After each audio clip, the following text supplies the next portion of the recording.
إن الحمد لله نحمده ونستعينه ونستغفره ونعوذ بالله من شرور أنفسنا ومن سيئات أعمالنا من يهده الله فلا مضل له ومن يضلل فلا هادي له وأشهد أن لا إله إلا الله وحده لا شريك له وأشهد أن سيدنا محمدا عبده ورسوله اللهم صل وسلم وبارك على عبدك ورسولك حبيبك محمد وعلى آله وأصحابه وأتباعه ومن دعا بدعوته إلى يوم الدين أما بعد আলহামদুলিল্লাহ সিরাতে পাকের আলোচনায় আমরা এসেছি যে রাসূলুল্লাহ সাল্লাল্লাহু আলাইহি ওয়াসাল্লাম মক্কা বিজয়ের ঠিক মাঝখানে এসেছি আমরা। শেষ কথা ছিল গত সপ্তাহে তিনি যখন কাবা শরীফে ঢুকেছেন তখন ওনাকে সাহাবারা যেমন চতুর্দিক থেকে ঘিরে ধরেছে তেমন মক্কাবাসীরাও যারা মুশরিক ওনার দুশমনি করেছে তারাও অনেকেই এসে জড়ো হয়েছে হারামের মধ্যে। তখন তিনি বলেছিলেন কুরাইশদেরকে লক্ষ্য করে, মুশরিকদেরকে লক্ষ্য করে যারা এখন ইসলাম গ্রহণ করেনি অনেকে, যে তোমরা আমার কাছে কি আশা করো এই মুহূর্তে, মক্কাবাসী আমার কাছ থেকে কি ব্যবহার আশা করছ? মক্কাবাসীর কি জবাব ছিল তখন? যে আপনি মানুষ যেমন ভালো, ভাই যেমন ভালো, এবং আপনার বাবাও যেমন ভালো ছিল, ভালো কিছুই আপনার কাছ থেকে আমরা আশা করছি। তখন তিনি কি বলেছিলেন? যে আমি তাই বলবো শুধু তোমাদেরকে যা ইউসুফ আলাইহিস সালাম তার ভাইদেরকে বলেছিলেন যারা দুশমনি করেছিল তার সাথে, কুয়ায় ফেলে দিয়েছিল। পরবর্তী পর্যায়ে ভাই যখন মিশরের সম্মানের আসনে আসীন হয়েছেন, ভাইদের সঙ্গে দেখা হওয়ার পরে ভাইরা চিনতে পারল, তখন ভাইরা লজ্জিত হয়ে গেল। তখন তিনি ভাইদেরকে লক্ষ্য করে বলেছিলেন ইউসুফ আলাইহিস সালাম যে কথাটা, ওই আয়াত ওই উল্লেখ করে রাসূলুল্লাহ সাল্লাল্লাহু আলাইহি ওয়াসাল্লাম বললেন যে ইউসুফ আলাইহিস সালাম তার ভাইদেরকে যে কথা বলেছিলেন আমিও তোমাদেরকে সেই কথাই বলবো, লা তাসরিবা আলাইকুমুল ইয়াউম, আজকে তোমাদের প্রতি কোনো প্রতিশোধ নেওয়া হবে না। ইযহাবু ফাআনতুমুত তুলাকা, তোমরা যাও, এখন তোমরা সবাই মুক্ত। ব্যাস, সবাই মুক্তি ঘোষণা করে দিলেন, কারো প্রতি তিনি দুশমনি করবেন না। ওই 10 জনের কথা যেটা ছিল আগেই তিনি বলেছিলেন সেগুলো থাকলো, এছাড়া বাকি সবাই মুক্ত হিসাবে তিনি সবাইকেই তিনি এই নিরাপত্তার সুসংবাদ দান করলেন। এরপরে তিনি, আপনারা শুনেছিলেন গত সপ্তাহে, তিনি কাবার চাবিটা নিয়েছিলেন কার থেকে? ওসমান ইবনে তালহা ওনার কাছ থেকে নিয়েছিলেন। ওনার মা চাবিটি দিতে চায়নি, কারণ চাবিটি মুশরিকদের হাতে থাকবে। তার মা তখনও সেভাবে ইসলামে দীক্ষিত হননি। নবী করিম সাল্লাল্লাহু আলাইহি ওয়াসাল্লাম বলার কারণে সাহাবী ওসমান তার মার কাছ থেকে চাবিটা মোটামুটি আদায় করে নিয়ে রাসূলুল্লাহ সাল্লাল্লাহু আলাইহি ওয়াসাল্লাম হাতে দিয়েছিলেন, এবং কাবা ঘর খুলে তিনি সেখানে 2 রাকাত নামাজ পড়েছিলেন, মনে আছে? এখন তিনি এই চাবিটা নামাজ পড়ে ওনার হাতে তখনও চাবিটা আছে। কাফেরদের সঙ্গে এই যে কথা বললেন তোমাদের সঙ্গে কি ব্যবহার করব, তারপরে তিনি চাবি হাতে নিয়ে বললেন চাবিটি এখন কারো কাছে দিবেন হেফাজতের জন্যে। তখন আলী রাদিয়াল্লাহু আনহু দৌড়ে আসলেন, ইয়া রাসূলুল্লাহ, এটা আমাদের পরিবারের মধ্যে দেন, আমাদের বনি আব্দুল মুত্তালিবের মধ্যে, বনি হাশিমের মধ্যে দিয়ে দেন, আমরা এটা এখন থেকে চাবির রক্ষণাবেক্ষণ করি। ইজমা লানাল হিজাবাতা মা সিকায়া, আমাদের মানুষকে পানি খাওয়ানোর দায়িত্ব, জমজমের পানি বন্টনের দায়িত্ব ছিল বনি হাশেমের কাছে, আর এই চাবির দায়িত্ব ছিল কুরাইশদের আরেকটি কবিলার কাছে, আরেকটি ব্রাঞ্চের কাছে, শাখা প্রশাখার কাছে, যে থেকে ওসমান ইবনে তালহা এসেছেন। এখন মক্কা বিজয়ের পরে আলী রাদিয়াল্লাহু আনহু বললেন যে এটা আমাদের কাছেই থাকুক, পানি খাওয়ানোর দায়িত্ব আমাদের, মক্কার চাবির হেফাজতের দায়িত্ব আমাদের কাছে থাকবে। কিন্তু তিনি বললেন, রাসূলুল্লাহ সাল্লাল্লাহু আলাইহি ওয়াসাল্লাম, আইনা ওসমান ইবনে তালহা, ওসমান ইবনে তালহা কই? যাদের পরিবারে চাবি ছিল, যার কাছ থেকে আমি নিয়েছি, সে কই? ওসমান তখনও মক্কাতেই ছিলেন, তিনি ইসলাম কবুল করেননি। ওই সময় মক্কা সময় কবুল করছেন। তখন তিনি ওসমানকে ডেকে বললেন, ধরো, হা কা মিফতাহাকা ইয়া ওসমান, ওসমান চাবি আবার তোমার হাতে দিলাম, চাবি গ্রহণ করো। আল ইয়াউমু ইয়াউমু বিররিন ওয়া ওয়াফাইন, আজকে কথা ঠিক রাখা, প্রত্যেকের হক ঠিক মতো বুঝিয়ে দেওয়ার দায়িত্ব পালনের দিন। আজকে আমি একজনের কাছ থেকে ছিনিয়ে নিয়ে আরেকজনকে দায়িত্ব দেব না, এই দিন না আজকে। কারণ বেশ যুগ যুগ ধরে এই চাবি ওসমানদের পরিবারে ছিল। ওসমান ইবনে তালহা, খলিফা ওসমান না, এই তাদের পরিবারে চাবিটা ছিল। তাদের পরিবারে থাকবে, আমি তাদের থেকে চাবি নিয়েছি, আবার তাদের হাতেই দিলাম। তারপরে অন্য রেওয়ায়েতে আসছে রাসূলুল্লাহ সাল্লাল্লাহু আলাইহি ওয়াসাল্লাম বললেন, খুযুহা ইয়া বনি আবি তালহা, হে তালহার পরিবারের লোকজন, যে ওসমান যে পরিবার থেকে এসেছে, এই চাবি নাও। তালিদাতান খালিদাতান, চিরদিন তোমাদের কাছে, তোমাদের পরিবারে এই চাবি যেন সংরক্ষিত থাকে, তোমাদের কাছেই থাকবে। লা ইয়ানজিউহা মিনকুম ইল্লা যালিম, তোমাদের হাত থেকে জালিম ছাড়া কেউ কোনোদিন আর চাবি ছিনিয়ে নেবে না। তাদের পরিবারে চাবিতে আজকে পর্যন্ত আছে, এবং কোনো বাদশার ক্ষমতা নাই এই হাদিসকে মানার কারণে।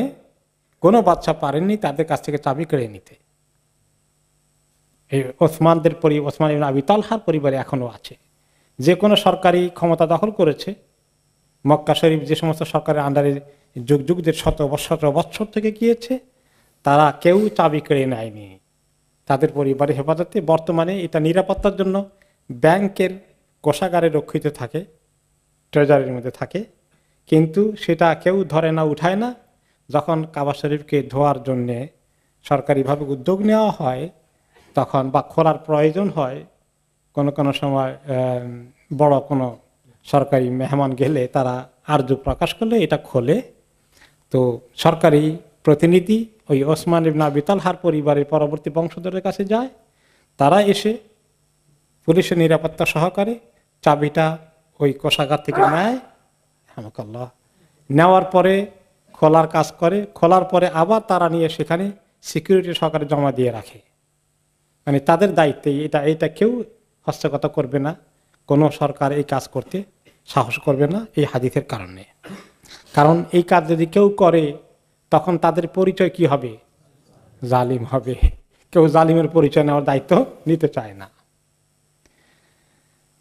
এরপরে ওই মুহূর্তেই যখন তিনি চাবি ফেরত দিলেন, কোন কোন রেওয়ায়েতে আসছে যে ওই মুহূর্তে আল্লাহ তাআলা রাসূলুল্লাহ সাল্লাল্লাহু আলাইহি ওয়াসাল্লামের তাদের হাতে আবার চাবিটা পৌঁছে দেওয়াকে আল্লাহ তাআলা অ্যাপ্রিসিয়েট করেছেন। আল্লাহ তাআলার কাছে এই কাজটা খুবই পছন্দ হয়েছে। আল্লাহ তাআলা তখন ওই মুহূর্তে কোরআনের আয়াত নাজিল করে দিলেন। সেটা হচ্ছে সূরা আন-নিসার ৫৮ নম্বর আয়াতে তিনি ইরশাদ করলেন, বা'দা আউযু বিল্লাহি মিনাশ শাইতানির রাজীম, ইন্নাল্লাহা ইয়া'মুরুকুম আন তু'আদ্দুল আমানাতি ইলা আহলিহা ওয়া ইযা হাকামতুম বাইনান নাসি আন তাহকুমু বিল আদল ইন্নাল্লাহা নি'ম্মা ইয়া'iযুকুম বিহি ইন্নাল্লাহা কানা সামিআম বাসীরা। অর্থ হচ্ছে, নিশ্চয়ই আল্লাহ তাআলা তোমাদেরকে হুকুম করছেন যে তোমরা আমানতকে তার মালিকের কাছে ঠিক মতো সবসময় ফেরত দেবে, পৌঁছিয়ে দেবে। এটা আমানত তিনি পৌঁছে দিয়েছেন। এরকম এই উপলক্ষে যে কোনো আমানত যার কাছে থাকে সে আমানতদার যেন মালিককে, রক্ষণাবেক্ষণকারীকে ঠিক মতো পৌঁছিয়ে দেয়। এটা যে কোনো বিষয় হতে পারে। আর আরেকটি নসিহত আল্লাহ তাআলা করছেন, হুকুম করছেন তোমাদেরকে, তোমরা যখন কোনো ফয়সালা করো তখন ইনসাফের ভিত্তিতে যেন ফয়সালা করো, কোনো ধরনের পক্ষপাতিত্ব না করা, কোনো ধরনের নেপোটিজম না করা। এখানে আলী রাদিয়াল্লাহু তাআলা আনহু ওনার বংশে রাখার জন্য আবদার করলেন। ওনার জামাতা এই মুহূর্তে রাসূলুল্লাহ সাল্লাল্লাহু আলাইহি ওয়াসাল্লাম চাইলে তো একটু দুর্বলতা এসে দিয়ে ফেলতে পারতেন, ওনার হাতে সুযোগ এসেছে। কিন্তু তিনি বুঝতে পেরেছেন যে আল্লাহ তাআলা এই ঘরের যে সিস্টেমকে যুগ যুগ থেকে চলে আসছে সেটার মধ্যে যতক্ষণ এটা শিরক কুফরের পর্যায়ে না গিয়েছে ততক্ষণ পর্যন্ত ওই সিস্টেমটাকে আল্লাহ তাআলা যথাস্থানে রাখতে চান। কারণ এই ঘর কেন্দ্রিক যেন কোনো ধরনের ফিতনা ফাসাদ কখনো সৃষ্টি না হয়ে যায়। এবং চাবি নিয়ে কাড়াকাড়ি যেন শুরু না হয়ে যায়। এটা আরেক ফিতনার কারণ হয়ে যাবে, অনেক সম্মানের কারণ। কাবার চাবি কার হাতে, এটা নিয়ে বিভিন্ন সরকাররা রক্তপাত করতে পারে। এটার দরজাকে আল্লাহ তাআলা বন্ধ করে দিয়েছেন। আর যে কোনো মুহূর্তে সুযোগ পাওয়া গেলে সরকারি সুযোগ সুবিধাকে পক্ষপাতিত্ব, কোলটানা করা, নিজের পক্ষের লোকদেরকে দিয়ে একেবারে ভাসিয়ে দেওয়া, অন্যদেরকে একেবারে 14 উদ্ধার করে আউট করে দেওয়া, এগুলো যেন মানুষ না করে। সরকারি পর্যায়ে হোক, কোনো ছোটোখাটো প্রতিষ্ঠান পরিচালনার ক্ষেত্রে হোক, আত্মীয় স্বজনের ভিতরে হোক, সামাজিক কোনো ব্যাপারে হোক, সবসময় মানুষ যেন ইনসাফ ভিত্তিক কাজ করে। যার হাতে পজিশন আছে, ক্ষমতা আছে, সে চাইলেই এটাকে কি করতে পারে, অপব্যবহার করতে পারে। কাউকে বঞ্চিত করা, কাউকে উঠানো, কাউকে নামানো, এগুলা ঠিক নয়। সবার প্রতি ইনসাফের দৃষ্টিতে আসা। আপনার কাছে কোনো কেস আসলে, আপনার কাছে একটা দরবার এসেছে, ব্যবসায়ী পার্টনার 2-3 জনে সমস্যা সৃষ্টি হয়ে গেছে, এখন আপনার কাছে যখন বিচার আসলো, আপনার কাছে এটা ফয়সালার জন্য আসলো, একজন আপনার খুব মনের মতো মানুষ, খুব মহব্বতের মানুষ, আপনার আত্মীয় হতে পারে, আর আরেকজন আপনার তত পছন্দের মানুষ না, হয়তো একদিন তার সঙ্গে আপনার ঝগড়াও হয়েছিল। এখন সুযোগ মতো যখন বিচারে বসছেন, দরবারে বসেছেন, এখন কি করবেন? যাকে পছন্দ হয় বেশি, যার সঙ্গে আপনার মহব্বত বেশি, যে আপনার আত্মীয়, যে আপনার পক্ষের, যে আপনার দলের, তার দিকে আপনি রায় দিয়ে দিবেন। এইটাই হচ্ছে বর্তমান সমাজের অনেক চিত্র, তাই না? কিন্তু আল্লাহ তাআলা হুকুম করেছেন, যারা এরকম সুযোগ পেলে ইনসাফ করে না, ন্যায় নীতি করে, ন্যায় বিচার করে না, পক্ষপাতমূলক আচরণ করে, তারা আল্লাহ তাআলার নির্দেশকে মানলো না অমান্য করলো, কাল কিয়ামতের ময়দানে তারা আসামির কাঠগড়ায় দাঁড়াবে নাকি দাঁড়াবে না? দাঁড়াতে হবে। সব কিছু বোঝানো হবে, বুঝিয়ে দেওয়া হবে। কোনো উপায় নাই আল্লাহকে ফাঁকি দেওয়ার। সাবধান, ইনসাফ কায়েম করো, ইনসাফ কায়েম করো। ইন্নাল্লাহা নি'মা ইয়াইদুকুম বিহি, নিশ্চয়ই আল্লাহ তাআলা সবচেয়ে সুন্দর করে তোমাদেরকে ওয়াজ করছেন, নসিহত করছেন, ইরশাদ করছেন। ইয়াইদুকুম, ওয়াজের কথা এসেছে, যেখান থেকে আমরা ওয়াজ বলি বাংলায়। আল্লাহ তাআলা সর্বোত্তম ওয়াজ, সর্বোত্তম ওয়াইজ। খালি মানুষ ওয়াইজ না, আল্লাহ তাআলা ওয়াইজ। ওয়াজ শব্দের অর্থ নসিহতকারী, ভালো পরামর্শ, ভালো জ্ঞান শিক্ষাদানকারী। কাজেই আল্লাহর প্রত্যেকটি কথাকে তোমরা অক্ষরে অক্ষরে পালন করো, খুব সিরিয়াসলি নাও। ইন্নাল্লাহা কানা সামিআম বাসীরা, আল্লাহ তাআলা সব শুনেন, সব দেখেন, কোথায় কে কোন কথা বলছে আর কে কোন কাজ করছে, সব কিছু আল্লাহ শুনতে পান, সব কিছু আল্লাহ তাআলা দেখতে পান। আল্লাহর দৃষ্টিতে, আল্লাহর দৃষ্টির বাইরে অগোচরে কোনো কিছুই থাকতে পারে না। মানুষ আল্লাহকে ভয় করে। আল্লাহ তাআলাকে যদি মুসলিম উম্মার লোকেরা ভয় করত, তাহলে মুসলিম সমাজের এই দুরবস্থা হতো। কি শান্তির সমাজ! খোলাফায়ে রাশিদিনের সময়, রাসূলুল্লাহ সাল্লাল্লাহু আলাইহি ওয়াসাল্লামের পর থেকে, ওনার সময় থেকে পরবর্তী পর্যায়ে কত সুন্দর একটি ইসলামী সমাজ, যেখানে ন্যায় বিচার, ইনসাফ যেভাবে কায়েম হয়েছে। তো এরপরে হচ্ছে, এখন আবু সুফিয়ান ইসলাম তো কবুল করে ফেলেছেন, তাই না? মক্কা বিজয়ের আগের দিন, 2-1 দিন আগে আসছেন। তো ইসলাম যে কবুল করছেন, কিছুটা বেকায়দায় পড়েই কবুল করেছেন। ভিতরে কদ্দুর ঢুকছে আল্লাহ তাআলাই ভালো জানেন। কিছু প্রমাণ পাওয়া যায় পরবর্তী পর্যায়ে যে উপায় নাই দেখে ইসলাম কবুল করেছেন। আবু বকর রাদিয়াল্লাহু আনহু পাহারা দিয়ে দিয়ে কোনো রকমে ইসলাম কবুল করালেন, কিন্তু ঈমানটা ভিতরে এখনো ভালো করে ঢুকেনি। পরবর্তী পর্যায়ের একটি হাদিস তার প্রমাণ দিচ্ছে যে সে বুঝতে পারছে যে ইসলাম কবুল না করে কোনো উপায় নেই, যুদ্ধ করার কোনো সামর্থ্য নেই। তো এই বিষয়ে আসলে এখন নবী করিম সাল্লাল্লাহু আলাইহি সাল্লাম যখন মক্কার ভিতরে ঘোরাঘোরা করছেন, তখন ওনার পেছনে পেছনে লোকজন সব ছুটছে। ওনাকে আল্লাহ তাআলা মক্কার চাবি তার হাতে তুলে দিয়েছেন। আর এই ফাঁকে দিয়ে যুদ্ধ আর হবে না, এরকম একটা অবস্থা হয়ে গেল। মক্কার লোকেরা যুদ্ধ করতে আর সাহস করলো না। নবী করিম সাল্লাল্লাহু আলাইহি সাল্লামকে এই অবস্থায় দেখে আবু সুফিয়ানের ভিতরে কিছু ওয়াসওয়াসা হেভিলি কাজ করা শুরু করলো। সে মনে মনে তার ভিতরে দূরভিসন্ধি আঁকার চেষ্টা করছে কিভাবে, লাউ জামাতুল মুহাম্মাদিন জামান, যদি আমি একটু সুযোগ পেয়ে যেতাম মুহাম্মাদের এবং তার বাহিনীকে এই মুহূর্তে অ্যাটাক করার মতো কিছু লোকদেরকে জোগাড় করে ফেলতে পারতাম, একটা চান্স নিয়ে ফেলতে পারতাম। তারা এখন তো বিজয়ের মুডে আছে, মনে করছে আমাদের পক্ষ থেকে আর কোনো প্রতিরোধ হবে না। হঠাৎ করে একটা বাহিনী পেয়ে গেলে যদি অ্যাটাক করে মুহাম্মদ সাল্লাল্লাহু আলাইহি ওয়াসাল্লামকে কিল করে ফেলতে পারতাম, ওনাকে খতম করে দিলে বাস আবার আমাদের হাতে ক্ষমতাটা এসে যেত। এইরকম চিন্তা সে করছে। আমি যদি কোনো একটা, কারণ উনি যদি নড়াচড়া কিছু করেন, কিছু মক্কাবাসীদেরকে পেতে গিয়ে অসুবিধা হবে? অসুবিধা হবে না, কিছু পাওয়া যাবে। অনেকেই তো উপায়ান্তর না দেখেই ইসলাম কবুল করেছে। এখনো সবার হঠাৎ করে একদিনের দিলের ভিতরে ইসলাম মজবুত হয়নি। এইরকম একটা তার দিলের ভিতরে ওয়াসওয়াসা হেভিলি কাজ করছে। তারপরে এসছে যখন নবী করিম সাল্লাল্লাহু আলাইহি ওয়াসাল্লামকে আল্লাহ তাআলা টের পাওয়াই দিলেন। নবী করিম সাল্লাল্লাহু আলাইহি ওয়াসাল্লাম তো গায়েব জানেন না। আল্লাহ তাআলা ওনাকে যেটা জরুরি মনে হয়, জরুরি প্রয়োজন মনে করেন, খবর দিয়ে দেন। আল্লাহ তাআলা ওনার দিলে খবর দিয়ে দিলেন যে আবু সুফিয়ান তো কিছু ওয়াসওয়াসার শিকার হয়ে তার নফস তাকে কুমন্ত্রণা দিচ্ছে। নবী করিম সাল্লাল্লাহু আলাইহি ওয়াসাল্লাম কোথায় আবু সুফিয়ান চট করে বের করে তিনি তার কাঁধের উপরে হাত রাখলেন, এসে বললেন, ইদান ইউহজিকাল্লাহ, তোমার মনে যে কুমন্ত্রণা এখন চলছে, এটা বাস্তবায়ন করতে গেলে আল্লাহ তাআলা কিন্তু তোমাকে শেষবারের মতো অপমানিত করেই ছাড়বেন আবু সুফিয়ান। আবু সুফিয়ান চিন্তাই করতে পারিনি এই খবর কি আপনি গেল রাসূলুল্লাহ সাল্লাল্লাহু আলাইহি ওয়াসাল্লামের কাছে।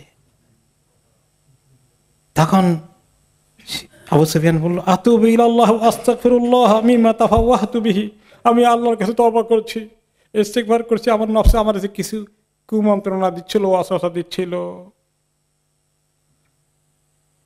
তারপরে আবু সুফিয়ান আরেকটি মন্তব্য করলেন, মা আইকানতু আন্নাহু নাবিয়্যুন হাত্তা সা। পরবর্তী পর্যায়ে আবু সুফিয়ান মোটামুটি ওই সময় তার ওয়াসওয়াসা থেমে গেল। এখন সে বুঝতে পারলো যে আমি কি সর্বনাশা ওয়াসওয়াসার দিকে গিয়েছিলাম।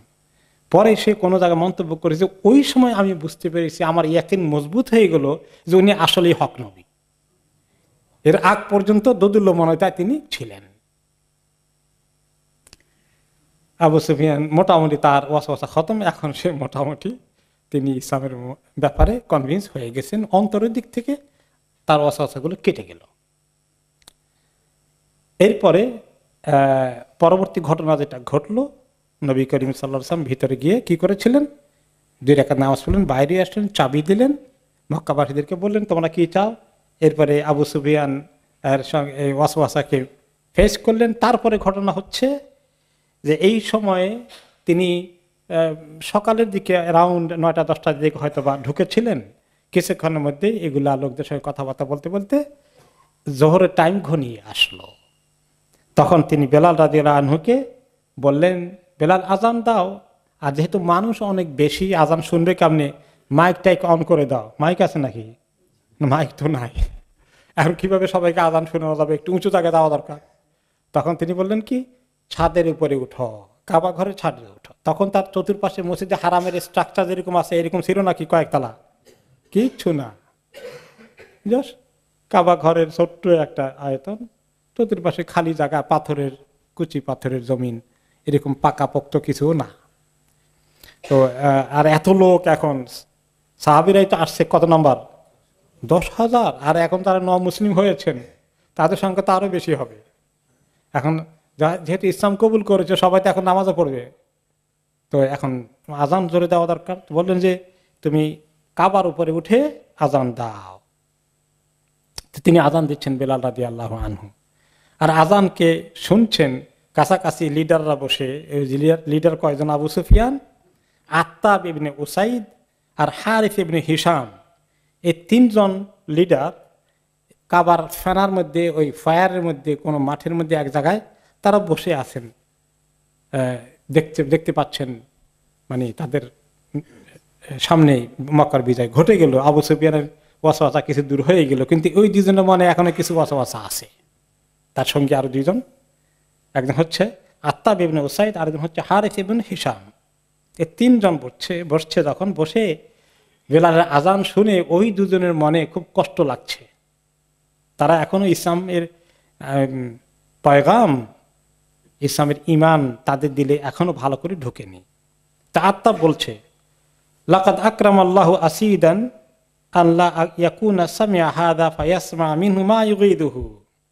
আত্তাব বলে যে আমার বাবা যে আসিদ ছিলেন, আল্লাহ তাআলা বেচারাকে অনেক সম্মানিত করেছেন বাবাকে, কারণ এই মক্কা বিজয় দেখার আগেই তার ইন্তেকাল হয়ে গেছে। এই অপমানের বিজয় দেখার ওনার সুযোগ হয়নি। তাহলে এই যে আজান হলো আজকে, এটা যদি বাবা শুনতেন তার কত যে কষ্ট লাগতো সে জানে নাকি তার বাবার কবর এখন কি অবস্থা হচ্ছে। তার আরেক লিডার হারিস ইবনে হিশাম বলে, আমা আল্লাহি লাউ আ'লামু আন্নাহু মুহিক্কুন লাত্তাবা'তুহু। ওই হারিস ইবনে হিশাম বলে, আল্লাহর কসম, আমি যদি জানতাম যে মুহাম্মদ আসলেই হক, আমি কি দেরি করতাম ঈমান আনতে, মানে রিয়েলি কবুল করতে? বোঝা গেল সে এখনো বিশ্বাস করছে মুহাম্মদ সাল্লাল্লাহু আলাইহি ওয়াসাল্লাম হক নবী নন। তার ভিতরে এই ধরনের চিন্তা এখনো কাজ করছে। তো দুইজনে এই মন্তব্য করছে। আবু সুফিয়ান তো তাদের পুরনো সাথী, তাদেরকে নিয়ে কত লিডিং করেছে, নেতৃত্ব দিয়েছে না। আবু সুফিয়ান মোটামুটি ধাক্কা তো একটা খেয়েছে ভালো করে, এখন শিক্ষিত হয়েছে, মোটামুটি কিছু ঈমান মজবুত হচ্ছে, বাট এখনো একেবারে আবু বকর ওমরের মতন তার এখন হন নাই। তারপরে নিজেকে সেভ করার জন্য বললেন আবু সুফিয়ান, লা আকুলু শাইআন, আমি কিচ্ছু বলবো না, আমি কিচ্ছু বলবো না। দুইজনের কথা শুনে বলছে কিচ্ছু বলবো না। কেন? লাউ তাকাল্লামতু লা আখবারাত আন্নি হাযিহিল হাসা, আমি যদি কোনো কথা উচ্চারণ করি, এই আমার পাশে পাথর কুচি দেখছ, কুচি পাথর, এটা গিয়েও খবর দিয়ে দিবে, কাজে আমি কোনো কথা বলবো না। আল্লাহ তাআলার মর্জি, নবী করিম সাল্লাল্লাহু আলাইহি ওয়াসাল্লামের কাছে আল্লাহ তাআলা খবর এটাও দিয়ে দিলেন। তিনি আসলেন তিনজনের সঙ্গে মিট করার জন্য, এসে বললেন, কাদ আলিমতু আল্লাযী কুলতুম, তোমরা যা বলেছো আমি সব জানতে পেরেছি।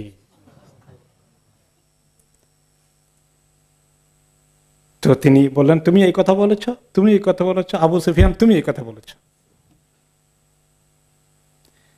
হারিস ও আত্তাব তখন বলল, ওই দুইজন, নাশহাদু আন্নাকা রাসূলুল্লাহ, আমরা সাক্ষী দিচ্ছি আপনি আল্লাহর রাসূল। ওয়াল্লাহি মাত্তালা আলা হাযা আহাদ কানা মা'ানা ফানাকুলু আখবারাকা, আল্লাহর কসম আমাদের সঙ্গে আর কোনো মানুষ এই কথা শুনতে পায়নি। যদি কোনো একজন দূর থেকে শুনতে পেত, আমরা মনে করতাম ও মুহাম্মদকে ওই লোক গিয়ে খবর দিয়েছে। তার অর্থ হচ্ছে তাহলে আল্লাহ আপনাকে খবর দিয়ে দিয়েছেন, কাজেই আমাদের আর দেরি করার কোনো কারণ নেই, আমরা সাক্ষী দিচ্ছি আপনি আল্লাহর রাসূল, আমরা কালিমা পড়ে ফেললাম। এরপরে তো আজান হয়ে গেল, নামাজ হচ্ছে এখন। তো নবী করিম সাল্লাল্লাহু আলাইহি ওয়াসাল্লাম ওই দিন তিনি 5 ওয়াক্ত নামাজ যোহর থেকে এশা পর্যন্ত এক ওযু দিয়ে পড়েছেন। ওনার এমনি অভ্যাস ছিল, যখন তিনি এলাকায় থাকতেন, পানির অভাব থাকতো না, তিনি প্রত্যেক নামাজের জন্যই ওয়াক্তের শুরুতে নতুন ওযু করতেন। এটা ছিল ওনার মোটামুটি রেগুলার আমল। কিন্তু ওই দিন 5 ওয়াক্ত নামাজই একই ওযু দিয়ে করলেন।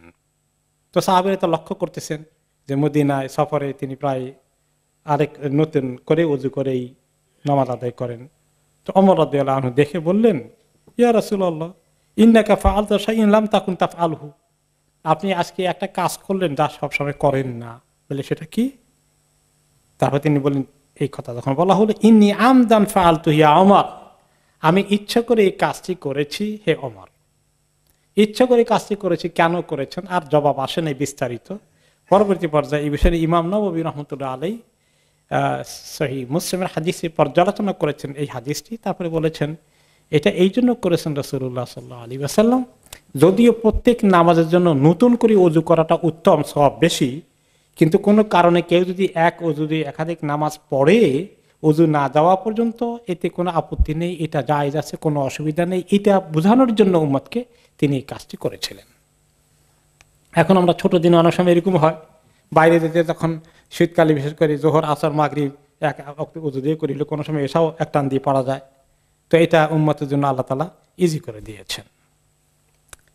এরপরে আসলো এখন আরেকটি ঘটনা আসলো এবারে, সেটা হচ্ছে আবু বকর সিদ্দিক রাদিয়াল্লাহু আনহু ইসলাম কবুল করে হিজরত করে মদিনায় চলে গেলেন। ওনার বাবা মক্কায় থেকে গিয়েছিলেন, অনেক বয়স্ক হয়ে গেছে, বুড়ো মানুষ। এমনকি আবু বকর রাদিয়াল্লাহু আনহু হিজরত থেকে ফেরত এসে এখন পেলেন যে বাবা অন্ধ হয়ে গেছে। তবু আল্লাহ শকর যে বাবা এখনো বেঁচে আছেন, বাবা ঘরের মধ্যে আছেন, বাইরে হন না সহজে। তো আবু বকর রাদিয়াল্লাহু আনহু তার বাবাকে, অন্ধ বাবাকে হাত ধরে টেনে টেনে নিয়ে আসলেন হারাম শরীফে, মসজিদে হারামের ভিতরে রাসূলুল্লাহ সাল্লাল্লাহু আলাইহি ওয়াসাল্লামের কাছে নিয়ে আসলেন ইসলাম কবুল করানোর জন্যে। তো এসে বললেন, যখন নিয়ে আসছেন আবু বকর টেনে অন্ধ বাবাকে, তো নবী করিম সাল্লাল্লাহু আলাইহি ওয়াসাল্লাম অত্যন্ত আদবের সাথে সম্মান করে আবু বকর রাদিয়াল্লাহু আনহু বললেন, হাল্লা তারাকতা শাইখা ফি বাইতিহি হাত্তা আকুনা আনা আতিহি ফিহি। আহারে, বুড়ো মানুষটাকে আপনি টেনে আনছেন কেন? ওনাকে ঘরে রেখে দিতেন, আমাকে বলতেন, আমি গিয়ে ওনাকে কালিমা পড়াই দিতাম। সুবহানাল্লাহ। নবী করিম সাল্লাল্লাহু আলাইহি ওয়াসাল্লাম কত গুরুত্বপূর্ণ কাজে আজকে মক্কার মধ্যে আছেন, তাই না? উনি কি সময় আছে আবু বকর পিতার বাড়িতে খোঁজ করে যাওয়ার জন্য? এই টাইম কোথায় ওনার? তারপরে তিনি নিজেকে হাম্বল হিসাবে পেশ করলেন এবং সম্মান করলেন ঠিকই, যদি উনি সবচেয়ে সম্মানিত কে? আল্লাহর নবী, ওনার প্রতি কেউ সম্মানিত হতে পারে না। তারপরেও এখন একদিকে তো দাদা শ্বশুর হয়ে গেছেন। এখন আবু বকর যদি নবী করিম সাল্লাল্লাহু আলাইহি ওয়াসাল্লামের শ্বশুর হন, তাহলে আবু বকরের বাবা কি? দাদা শ্বশুর, মা আয়েশার দাদা। তো উনি সম্মানে দেখালেন শ্বশুরকে। এরকম কোন সময় হতে পারে? শ্বশুরের তুলনায় জামাই শান অনেক হাই হতে পারে, এটা জামাই অনেক উপরে গেছে। এরপরে বাবার তুলনায় ছেলের শান কত? অনেক উঁচু হয়ে গেছে। কিন্তু এই মুহূর্তে তার উচিত যে তিনি অনেক বড় হন, প্রেসিডেন্ট, প্রধানমন্ত্রী, মন্ত্রী হন, এমপি হন, সবাই তার পেছনে আছে, কিন্তু তার বাবা, তার শ্বশুর, তার মুরব্বী, তার চাচা, হ্যাঁ, তার নানা, তার দাদা শ্বশুর, নানা শ্বশুর, যেই হোক, মুরব্বীকে সম্মান করা এটা তার দায়িত্ব। এটা এই আদব নবী করিম সাল্লাল্লাহু আলাইহি ওয়াসাল্লাম নিজে আমল করলেন এবং আমাদেরকে শিখালেন। আমাদের অনেক গল্প আছে যে যখন সন্তান এত বড় কিছু হয়ে গেছে, বাবার পরিচয় দিতে তার লজ্জা লাগে। বাবা কৃষক, বাবা এমন দেখতে শুনতে এরকম না, ছোটকালে অনেক কষ্ট করেছেন, সন্তান এখন বিশাল কিছু হয়ে গেছে, এখন বাবাকে পারলে কারো কাছে পরিচয় দেয় না, কারণ তাহলে তার নিজের মানিজ্য থাকবে না। আউযুবিল্লাহ। তোমার মানিজ্য বাড়তো মানুষের কাছেও, আল্লাহর কাছেও, যে দেখো সন্তান এত বড় হয়েছে কিন্তু বাবাকে কত সম্মান করে। এই লেসন আমরা নবী করিম সাল্লাল্লাহু আলাইহি ওয়াসাল্লামের কাছ থেকে পেলাম। তো আবু বকর রাদিয়াল্লাহু আনহু নবী করিম সাল্লাল্লাহু আলাইহি ওয়াসাল্লাম মন্তব্যটা শুনে বললেন যে, ইয়া রাসূলুল্লাহ হুয়া আহাক্কু আন ইয়ামশি ইলাইকা মিন আন তামশি ইলাইহি আনতা। না ইয়া রাসূলুল্লাহ, ওনারই উচিত আপনার কাছে আসা, আপনি কেন ওনার কাছে যাবেন? কারণ আপনি আল্লাহর রাসূল, সবার উচিত আপনার কাছে আসা। তো আবু বকর রাদিয়াল্লাহু আনহু আবার সুন্দরভাবেই সেভাবে তিনি ওনাকে, ওনার সুন্দর আদবের জবাব তিনি আরো সুন্দর আদব দিয়ে দিলেন। অতঃপর রাসূলুল্লাহ সাল্লাল্লাহু আলাইহি ওয়াসাল্লাম ওনাকে বসতে দিলেন, আবু কুহাফাকে, ওনার দাদা শ্বশুরকে। অতঃপর ওনার, এখন এই বেচারা অন্ধ মানুষ, এখন ইসলাম তো ভালো করে এখনো বুঝেও নাই, যদি না বুঝে খালি বলে ফেলে, তো উনি বুঝার জন্য আল্লাহর কাছে দোয়া করতে গিয়ে ওনার দাদা শ্বশুরের বুকের মধ্যে হাত দিয়ে এমনি করে একটু স্পর্শ করে দিলেন আর বললেন, আসলিম তাসলাম, ইসলাম কবুল করেন, অনেক শান্তি পাবেন, অনেক রহমত পাবেন আল্লাহর কাছ থেকে। তো আবু কুহাফা বুড়ো মানুষ, যদ্দূর বুঝছেন মোটামুটি, তিনি ইসলাম কবুল করে ফেললেন। ইসলাম যখন কবুল করলেন তখন ওনার দিকে তাকালেন যে রাসূলুল্লাহ সাল্লাল্লাহু আলাইহি ওয়াসাল্লাম, যে এই বেচারা তো কুফরি হালতে ছিলেন, আর আবু বকর রাদিয়াল্লাহু আনহু যেভাবে লুক আফটার করতেন বাবাকে, তাও তো করতে পারেননি। তা দাড়িগুলো চুলগুলো সবগুলো পেকে একদম সাদা হয়ে গেছে, আর একটু এলোমেলো অগোছালো হয়ে আছে। তিনি নবী করিম সাল্লাল্লাহু আলাইহি ওয়াসাল্লাম বললেন যে ওনাকে দেখতে যেরকম দেখা যায়, যদি এরকম সবকিছু সাদা হয়ে যায় তাহলে দেখতে কিছুটা অন্য কিছুর মতো মনে হয় আর কি।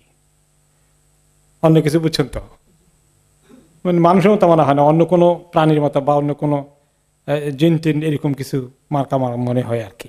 দেখতে একটু ভয় লাগতে পারে বাচ্চারা দেখলে, ভূতের মতো লাগে। হ্যাঁ হ্যাঁ, আমাদের সে এরকম বলে। তো তিনি বললেন যে ইসলাম তো মানুষকে একটু সুন্দর পরিচ্ছন্ন সবকিছু। তখন তিনি বললেন যে সাদা এই রং যেভাবে হয়ে গেছে এটাকে একটু চেঞ্জ করে নিয়ে আসেন, গাইয়েরু হাদা বেশাইইন ও জান্নেবুহু সাওয়াদ, কোনো কিছু দিয়ে ডাইং করে খেজাব লাগিয়ে নিয়ে আসুন দাড়ি চুলকে, তবে কালোটা লাগাবেন না। এই কথা বলে আবু বকর বলেন যে বাবাকে নিয়ে এটা চেঞ্জ করে নিয়ে আসেন আপনার। তাহলে এখানে আমরা আরেকটি লেসন পেলাম, যদি বেশি সাদা হয়ে যায় দাড়ি চুল সব, তাহলে দেখতে যদি একটু কেমন কেমন লাগে, ছেলেপেলারা দেখতে ভয় পেয়ে আবার পালায় দৌড়ায় আপনার কাছ থেকে। মানুষকে তো এরকম একটা সুরত নিয়ে চলা ঠিক না। তাহলে খেজাব লাগানো ওই সময় খুব ভালো কাজ, এটা একটা ভালো সুন্নত, এটা আমরা শিখলাম। এবং তিনি বললেন যে খেজাব তো লাগাবেন, তবে খেজাবটা যেন কালো খেজাব না হয়। পরিষ্কারভাবে বলে দিলেন কালো খেজাব না। তো কালো খেজাবটা কি সবুজ হবে না হলুদ হবে? সবুজ টবুজ যেন না হয়। আবার এই দেশে তো সব রকমের খেজাব আছে। তো খেজাবের যেটা নন ছিল আরব দেশে, যেটা ন্যাচারাল, সেটা হলো মেহেন্দি কালার। মেহেন্দি কালারে কিছুটা দুই রকম হতে পারে, একটু লালচে হতে পারে কোনোটা, কোনোটা একটু কালোর মিস কালোর দিকে যেতে পারে। এর ভিতরে যদি ঘোরাঘুরি করে অসুবিধা নাই, কিন্তু অন্য কোনো অদ্ভুত কালার যেন না হয়ে যায়, যেটা এইসব দেশে অনেক কিছু আছে। আর কালোকে অ্যাভয়েড করতে হবে। অনেক মানুষ নিশ্চিন্তে কালো খেজাবকে ব্যবহার করে, জওয়ান হয়ে যায় এখনো। আল্লাহ তাআলা যখন দাড়ি সাদা হয়ে যায়, আল্লাহ তাআলার কাছে লোকটা সম্মানিত হয়ে যান। এই সম্মানকে লুকাবে লোক? আর আপনি হয়ে গেছেন দাড়ি সাদা, এখন আপনি কালো দিয়ে জওয়ান সাজেন, এটা মেকি সাজা হলো না? এটা নকল কাজ হলো না? এটা এক ধরনের মিথ্যা পরিচয় দেওয়া হলো না যে আমি এখনো বুড়ো হইনি? তো বুড়ো হওয়াতে এত লজ্জার কি আছে?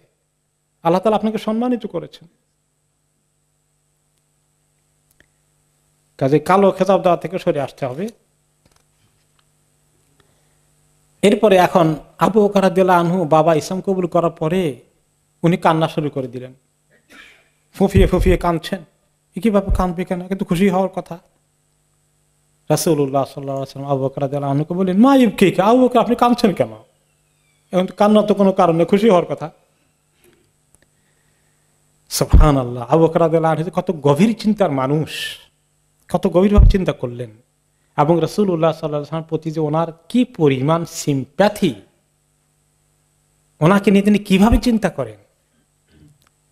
বললেন, লান তাকুনা ইয়াদু আম্মিকা মাকানা ইয়াদিহি ওয়া ইসলিমা ইউকিররা আল্লাহু আইনাকা আহাব্বা ইলাইয়া মিন আন ইয়াকুন। ইয়া রাসূলুল্লাহ, আমার পিতা ইসলাম কবুল করে ফেললেন, কিন্তু আজকে আপনার হাত, আপনি তার হাতটা ধরে যে কালিমা পড়ালেন, আমার বাবার জায়গায় যদি এইরকম করে আপনি আবু তালেবের হাতটা ধরে তাকে কালিমা পড়াইতে পারতেন, আপনার চাচা আবু তালেবকে, তাহলে যে আল্লাহ তাআলা আপনাকে কত খুশির হালাতে নিয়ে আসতেন, আপনার ভিতরে কত খুশি হতো, সেটা আপনি মিস করেছেন।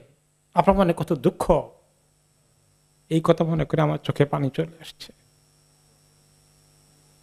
যে আমার পিতা জায়গায় যদি আজকে আবু তালেবের জায়গায় আসতো, তাহলে আপনি কত খুশি হয়ে যেতেন।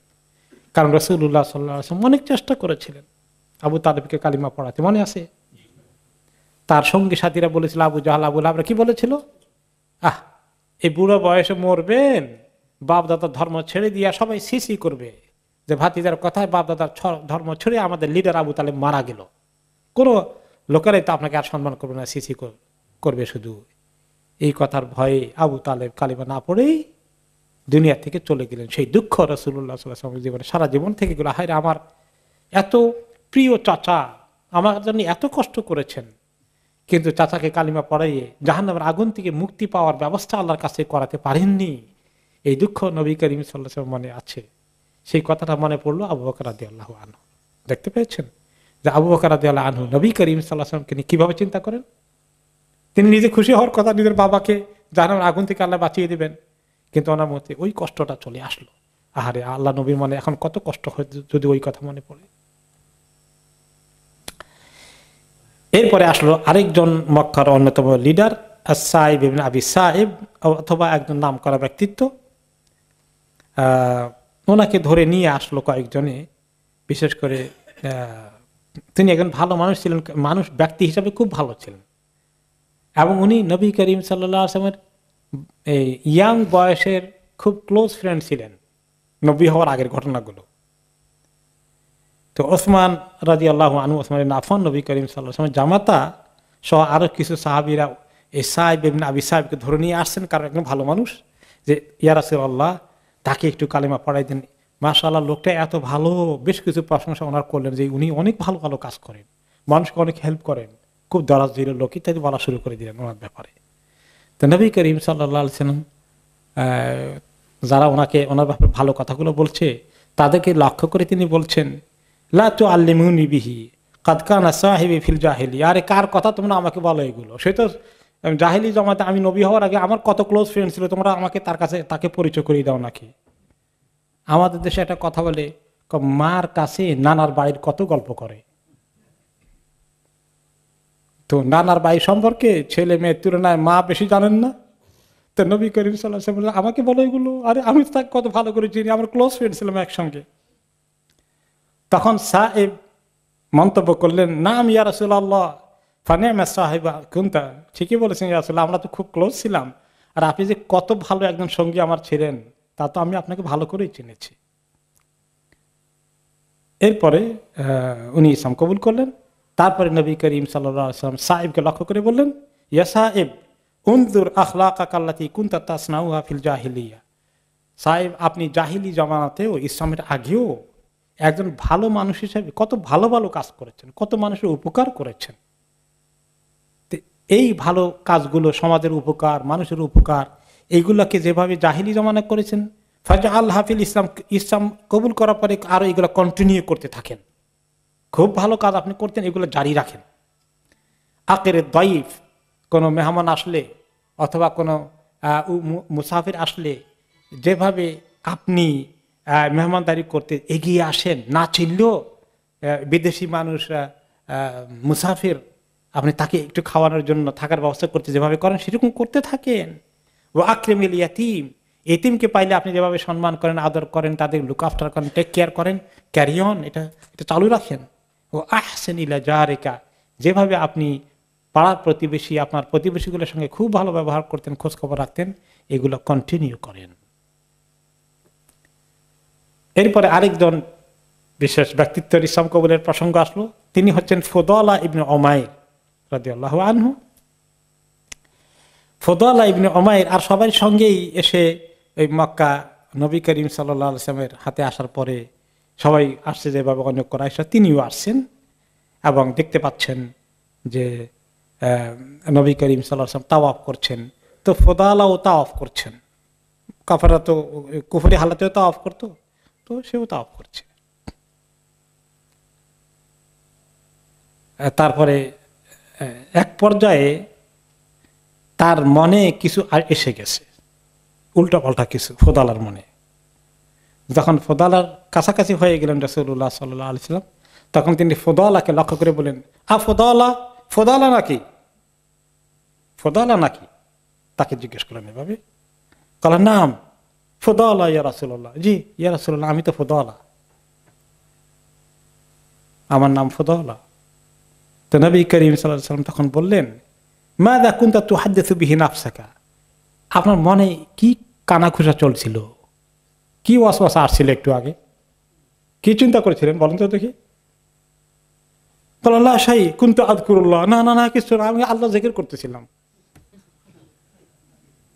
ফাদাহিকা রাসূলুল্লাহ সাল্লাল্লাহু আলাইহি ওয়াসাল্লাম, নবী করিম সাল্লাল্লাহু আলাইহি ওয়াসাল্লাম হেসে দিলেন, মুচকি হেসে দিলেন, বললেন, ইস্তাগফিরুল্লাহ ফুদালা, আল্লাহর কাছে মাফ চাও। অতঃপর তিনি ফুদালার বুকের উপরে হাতটা রাখলেন, এভাবে করে হাত রাখার কারণে সঙ্গে সঙ্গে আল্লাহ তাআলা তার দিলের মধ্যে প্রশান্তি ঢেলে দিল, ইতমিনান চলে আসলো। তারপরে ফদালা তো ঠিক মতোই কালিমা পড়লেন এবং ইসলামের দিকে মন দিল থেকেই তার ভিতরে চলে আসলো। এরপরে ফদালা বললেন, আল্লাহি মা রাফা রাসূলুল্লাহ সাল্লাল্লাহু আলাইহি ওয়াসাল্লাম ইয়াদাহু আন সাদরি হাত্তা মা মিন খালকিল্লাহি শাইউন আহাব্বা ইলাইয়া মিনহু। উনি হাতটা রাখার পরে যখন উঠিয়ে নিয়ে গেলেন আমার বুক থেকে, এর আগে আমি যেভাবে ওনাকে সবচেয়ে ঘৃণা করতাম মনে মনে এবং কত দুশ্মনী ওনার ব্যাপারে মনে ছিল, হাতটা রেখে যখন উঠিয়ে নিলেন, তিনি পৃথিবীর মধ্যে আমার কাছে সবচেয়ে প্রিয় ব্যক্তিত্বে পরিণত হয়ে গেলেন। এত মহব্বত ওনার প্রতি আমার ক্ষণিকের মধ্যে সৃষ্টি হয়ে গেল।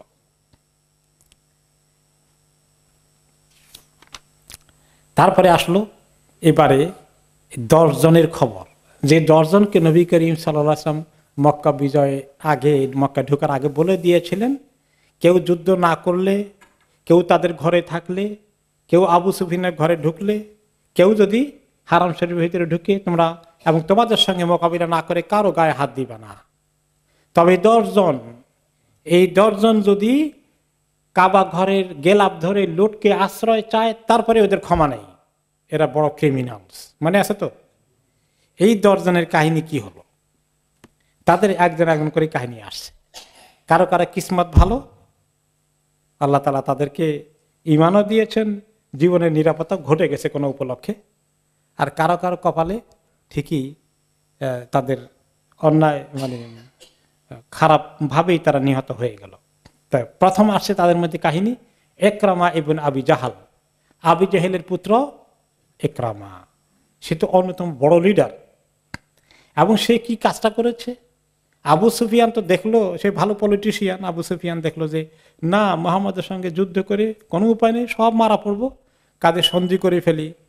যদ্দূর বুঝছে, অল্প বুঝুক বেশি বুঝুক, কিছু ভেজাল টেজাল নেওয়া হলো, ইসলাম কবুল করেছে, কম্প্রোমাইজ করে ফেলেছে, মক্কা নবী করিম সাল্লাল্লাহু আলাইহি ওয়াসাল্লাম হাতে তুলে দেওয়ার জন্য আত্মসমর্পণ করার সিদ্ধান্ত নিয়েছে। কিন্তু ইকরামা ইবনে আবি জাহল এটা মানতে পারেনি। তিনি তার নেতৃত্বে কয়েকজনকে নিয়ে কি করেছিল মনে আছে? খালিদ বিন ওয়ালিদ রাদিয়াল্লাহু আনহু যে রাস্তা দিয়ে ঢুকবেন, ওই রাস্তা দিয়ে তারা প্রতিরোধের জন্য মক্কার আশেপাশের কিছু এই যারা বিচ্ছিন্ন কবিলার লোকজন আছে ওদেরকে উচকিয়ে ভড়কিয়ে নিয়ে এসেছিল এবং ছোটখাটো খণ্ডযুদ্ধ লাগিয়ে দিল, এবং সেখানে তাদের 20 জন মারা গেল। 2 জন সাহাবীদের মধ্যে শহীদ হলেন, বাকিরা ইকরামা সহ তারা পালিয়ে গেল, যে আর রণে ভঙ্গ দেওয়া ছাড়া কোনো গতি নেই। পালিয়ে গিয়ে সে তখন চলে আসলো, সে চলে যাবে মক্কা ছেড়ে, যে মক্কাতে মুহাম্মদ সাল্লাল্লাহু আলাইহি ওয়াসাল্লাম আছেন সেখানে আর থাকবে না। আর সে জানতে পেরেছে তার রেহাই নাই, তাকে যেখানে পাওয়া যাবে সেখানেই কতল করা হবে। কাজে সে চলে গেল, জাহাজের মধ্যে উঠলো, জেদ্দায় এসে মক্কা থেকে জেদ্দায় আসলো, এসে সে জাহাজে উঠে গেল, চলে যাবে আবিসিনিয়ার দিকে। সে হিজরত করবে, উল্টা হিজরত আর কি, ইসলাম ছেড়ে যাবে ওইদিকে, মানে ইসলামকে সে অ্যাকসেপ্ট করবে না। তো এখানেই চলে গেল, এবং চলে যাওয়ার পরে প্রায় মাঝপথে পৌঁছে গিয়েছিল, বা বেশ কিছু ভিতরে গেল, তার যে নৌকার মধ্যে উঠেছিল, তখন মাঝপথে গিয়ে জোরে সোরে তুফান আসলো। এখানে তার এই আবিসিনিয়া যাওয়ার নৌকায় উঠে পার হয়ে যাওয়ার ব্যাপারে 2টো রেওয়ায়েত এসেছে। একটি রেওয়ায়েত আসলে দুর্বল, আর একটি রেওয়ায়েত মোটামুটি সহি। তো দুর্বল রেওয়ায়েতটা বেশি প্রচলিত, আমরা ওই লাইনে আলোচনা করেছিলাম যে সে চলে যাচ্ছিল, অনেকদিন যাওয়ার পরে তার স্ত্রী নিরাপত্তা নিয়ে এসেছিল নবী করিম সাল্লাল্লাহু আলাইহি ওয়াসাল্লামের কাছ থেকে, যে তোমাকে ইয়া রাসূলুল্লাহ, আমার স্বামী যদি ইসলাম কবুল করে আপনি তাকে নিরাপত্তা দিবেন কিনা, আপনি যে তার রক্তপাতের ব্যাপারে আপনি ঘোষণা দিয়েছেন, আপনি কি কনসিডার করবেন? তিনি বলেছেন হ্যাঁ করবো, ইসলাম কবুল করলে। সেই মহিলা দৌড়ে আসছিল, খবর দিয়েছিল, এবং তখন ইকরামাকে ডাক দিয়ে বলছিল, সে চলে যাচ্ছিল, নৌকা ছেড়ে দিয়েছে, তুমি থামো, তোমাদের নিরাপত্তা নিয়ে এসেছি। তখন সে আসলো। এই রেওয়ায়তটা আসলে সহি নয়, এটা দুর্বল। সঠিক রেওয়ায়ত হচ্ছে যে যখন সে চলে যাচ্ছিল, তার সাথে আরো কিছু লোক এমনিতেই কিছু বিজনেসের কারণে, বিভিন্ন কারণে তারা আবিসিনিয়া যাচ্ছিল, তাদের সঙ্গে উঠে সে চলে গেল। বেশ কিছু দূর যাওয়ার পরে মাঝপথে, মাঝ দরিয়ায়, সাগরের মাঝখানে প্রচন্ড তুফান উঠলো। এটা হলো সহিহ রিওয়ায়াত।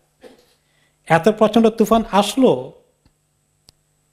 তখন আরব দেশের লোকেরা, যখন কোরাইশের লোকেরা এবং মুশরিকগণ বড় জোর যখন তুফান উঠে, তখন তারা কি করে, তারা তখন ভালো করে আল্লাহ তাআলাকে ডাকে। ওই সময় আর মুশরিককে কোনো কাউকে ডাকে না, কোনো লাত মানত এগুলো ডাকে না।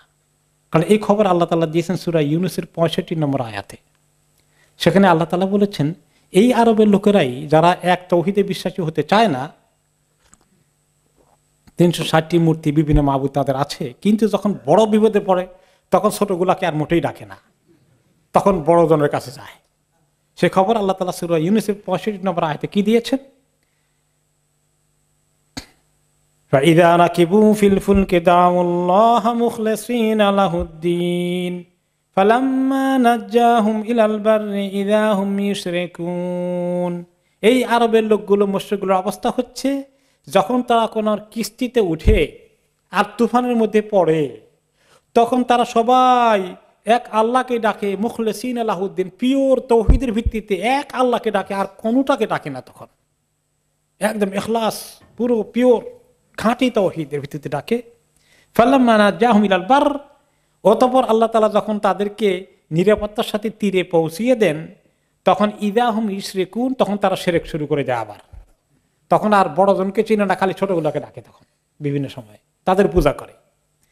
তো এটা ছিল তাদের জেনারেল প্র্যাকটিস। তো যখন এইরকম তুফান শুরু হয়েছে, তখন যে তুফান, এই যে সফিনা, জাহাজের বা নৌকার যে ক্যাপ্টেন আছে, নাবিক আছে, মাঝি, সে এখন লোকদেরকে বলল, এই শোনো, তোমরা তো বিভিন্ন মাবুদ আছে, সেও বোধহয় ওই লাইনের, কিন্তু এখন বলে কি যে এরা তো অনেকেই জানে না, বলে যে আখলেসু ফাইন্না আলিহাতুকুম লা তুগনি আনকুম শাইআন হাহুনা। এই শোনো, কোরাইশ বংশের মক্কাবাসী যারা আছে কেউ ওখানে, এখন আখলেসু, এক আল্লাহ, খাঁটি যিনি আল্লাহ, তাকে ডাকো শুধু। তোমাদের যত বিভিন্ন মাবুদ আছে এগুলো এখন তোমাদের কোনো কাজে লাগবে না, ওদিকে ডেকে লাভ নেই, খবরদার ওই এক আল্লাহকে ডাকো। এই কথাটা ইকরামা ইবনে আবি জাহলকে খুব হিট করলো। ইকরামা বলে, আমি মনে মনে বললাম, আল্লাহে লা ইন লাম ইউনাজ্জিনি মিনাল বাহরি ইল্লাল ইখলাস মা ইউনাজ্জিনি ফিল বাররি গায়রিহি। যদি সাগরের এই বড় বিপদে একমাত্র এক আল্লাহর তাওহীদে, খাঁটি তাওহীদের দোয়া যদি আমাকে একমাত্র হেল্প করতে পারে, অন্য কোনো মাবুদের কাছে দোয়া হেল্প করবে না। সাগরের মাঝখানে যদি হেল্প না করে, তাহলে তীরে উঠে গেলেও নিরাপত্তা দেওয়ার কোনো মাবুদের ক্ষমতা নাই এই আল্লাহ ছাড়া। আমার ভিতরে এটা সাংঘাতিকভাবে হিট করলো, এই নাবিকের কথায়, ক্যাপ্টেনের কথায়। তখন আমি সেই আল্লাহর দিকে তাওয়াজ্জু করে ফেললাম। সে বলে, আমি আল্লাহর কাছে দোয়া শুরু করে দিলাম। কি দোয়া করলাম? আল্লাহুম্মা ইন্না লাকা আলাইয়া আহদান ইন আনতা আফাইতানি মিম্মা আনা ফীহি আন আতিয়া মুহাম্মাদান। যে আল্লাহ, আমি আপনার সঙ্গে ওয়াদাবদ্ধ হচ্ছি, আপনি যদি কোনো রকমে আমাকে নিরাপত্তার সাথে এই নৌকা সহ উঠাই দেন তীরের মধ্যে, আমাকে নিরাপত্তার সাথে পৌঁছিয়ে দেন আল্লাহ, আমি আর দেরি করব না, আমি মুহাম্মাদের কাছে চলে যাব। হাত্তা আদা ইয়াদি ফি ইয়াদায়া ফি ইয়াদিহি, আমি তার হাতে আমার হাত রেখে আমি ঈমান আনবো, আল্লাহ তার প্রতি বিশ্বাস করব, আপনার প্রতি ঈমান আনবো। ফালা আজিদান্নাহু আফুওয়ান কারীমা, আর একটু দরখাস্ত থাকবে, আল্লাহ আপনি যেন খালি তাকে এই মেসেজটা দেন, এই সে যেন আমার প্রতি দয়া করে আমাকে মাফ করে দেয়, আমাকে যেন সে কতল না করার সিদ্ধান্ত না দেয়। এই দোয়া সে করে ইয়ে করলো।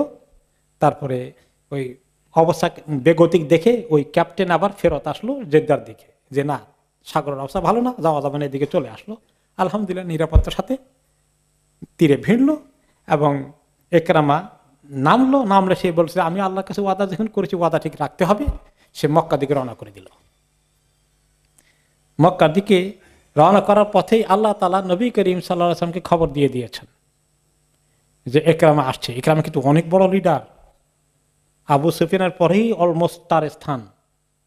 তার বাবা আবু জাহাল মারা গিয়েছে, আবু লাহাব মারা গিয়েছে, এখন সে অন্যতম ইয়াং লিডার, ভবিষ্যতের লিডার এই পর্যায়ে, এবং অনেক সাহসী, প্রচন্ড তেজস্বী, এবং তার যুদ্ধবিদ্যায় অনেক পারদর্শী, খালেদ ইবনে ওয়ালিদের পরেই তার স্থান।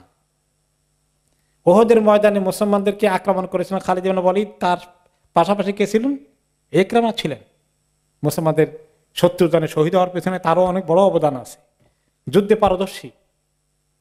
তো আল্লাহ তাআলা নবী করিম সাল্লাল্লাহু আলাইহি ওয়াসাল্লামকে জানিয়ে দিলেন, তিনি বললেন সাহাবীদেরকে লক্ষ্য করে পাশে যারা আছেন যে ইয়াতিকুম ইকরামা ইবনে আবি জাহল মুমিনান মুহাজিরান ফালা তাসুব্বু আবা, শোনো তোমাদের কাছে চলে আসবে কিছুক্ষণের মধ্যেই ইকরামা, সে মুমিন হয়ে আসবে, ঈমান নিতে আসবে, মুহাজির হয়ে কুফরি থেকে ইসলামের দিকে হিজরত করবে, মানে মদিনায় হিজরত করবে না, কুফরি ছেড়ে দিয়ে ইসলামের দিকে সে পুরোপুরি খাঁটি ভাবে আসবে। কিন্তু ফালা তাসুব্বু আবা, কেউ তোমরা তার বাবার আবু জেহেলের কথা বলে তাকে গালি দিও না।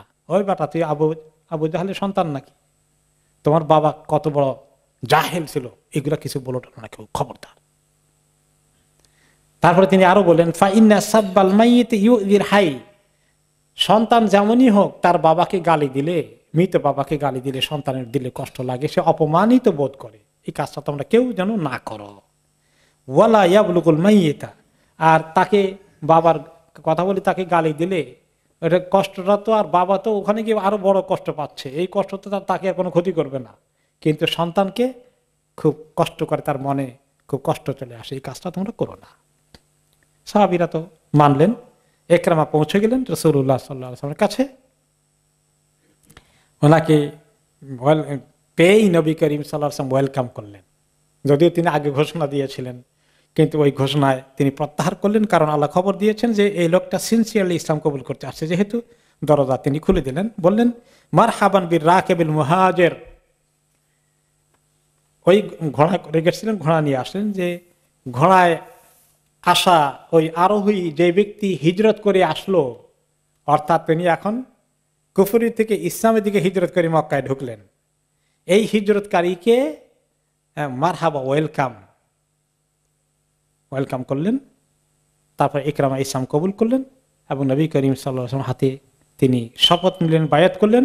এরপরে তিনি রাসূলুল্লাহ সাল্লাল্লাহু আলাইহি ওয়াসাল্লামকে লক্ষ্য করে বললেন, কিছু কথা বললেন, মাথাটাকে হেঁটো করে। তিনি জানেন তিনি কত ক্রাইম করেছেন, ইসলামের কত দুশমনী করেছেন।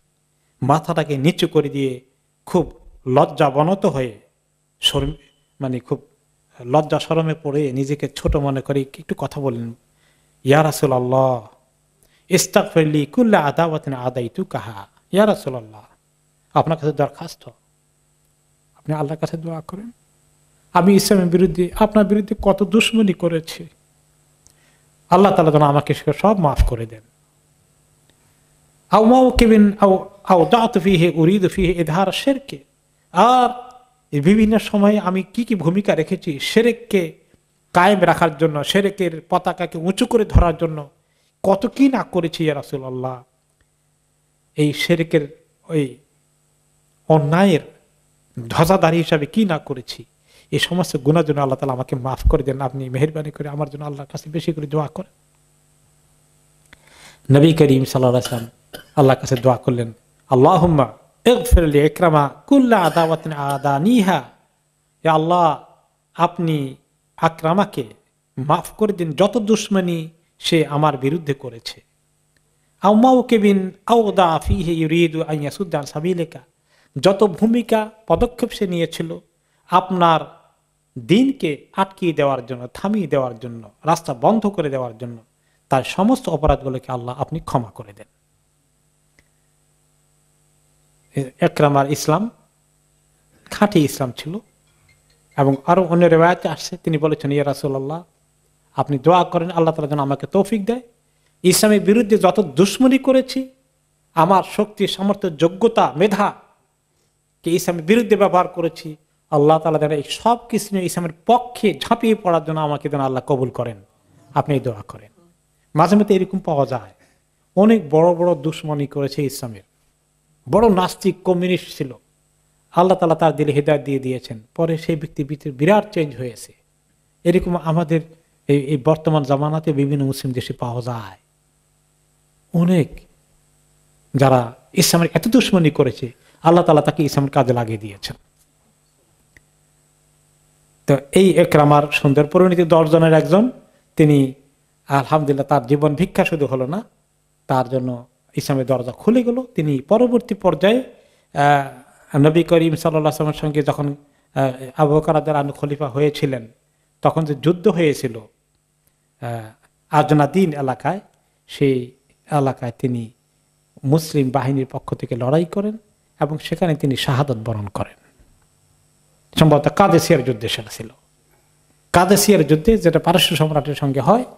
এমনকি সেখানে 6 জন সাহাবী যখন তারা শাহাদাত বরণ করার আখ্যা দিয়ে কাতরাচ্ছিলেন এবং 6 জন চিৎকার বলছিলেন, শেষ মুহূর্তে শেষ নিঃশ্বাসের সময় পানি পানি করে চিৎকার করেছিলেন। এবং সাহাবীরা তখন পানি নিয়ে তাদের কাছে গিয়েছিলেন। এখন একজনের প্রথমে তার কাছে গিয়েছে, সে বললেন পানি মুখে দিবেন, এই সময় আরেকজন আহা আরে পানি পানি, তখন বলেন যে আমার থেকে না, ও তাকে দাও, আমি পরে নেই, তাকে দাও, তার বেশি দরকার বোধ হয়। এই মুহূর্তে নিজে পান না করে আরেকজনকে দিলেন, সেই মুখের কাছে নিয়েছে, তখন আরেকজন বলছে পানি পানি, তখন তিনিও বললেন যে ওকে দাও। এরকম কয়জন? 6 জন। এরপরে 6 জনের কাছে যখন গিয়েছে, এই 6 জনের 6 নাম্বারের কাছে যখন পানি খাওয়াইতে গিয়েছে লোকটা, ওই লোক তখন মারা গিয়েছে অলরেডি। তখন সে আবার প্রথম জনের কাছে আসলো, এসে দেখলো যে সেও মরে গেছে পানি ছাড়া। দ্বিতীয় জন, তৃতীয় জন, চতুর্থ জন, পঞ্চম, 6 জনই মারা গেলেন। কি ত্যাগ করেছেন? এই 6 জনের মধ্যে একজন ছিলেন কে? ইকরামা ইবনে আবি জাহাল। আল্লাহ তার শাহাদাতকে কবুল করে ফেলেছেন। 2 নম্বর হচ্ছে আব্দুল্লাহ ইবনে সাদ বিন আবি সারহ। তার ব্যাপারে নবী করিম সাল্লাল্লাহু আলাইহি ওয়াসাল্লাম একই কথা বলেছেন, তাকে যেখানেই পাওয়া যায় তাকেই যেন তাকে হত্যা করা হবে, কাবা শরীফের গেলাপ ধরে লটকে থাকলেও। তো এই ব্যক্তি যখন খবর পেয়েছে যে মক্কা তো নবী করিম সাল্লাল্লাহু আলাইহি ওয়াসাল্লামের হাতে চলে গিয়েছে, এই খবরও পেয়েছে যে তিনি এই 10 জনের মধ্যে ওনার লিস্ট আছে নামে, তাকে পেলে হত্যা করা হবে। কাজেই সে কি করলো?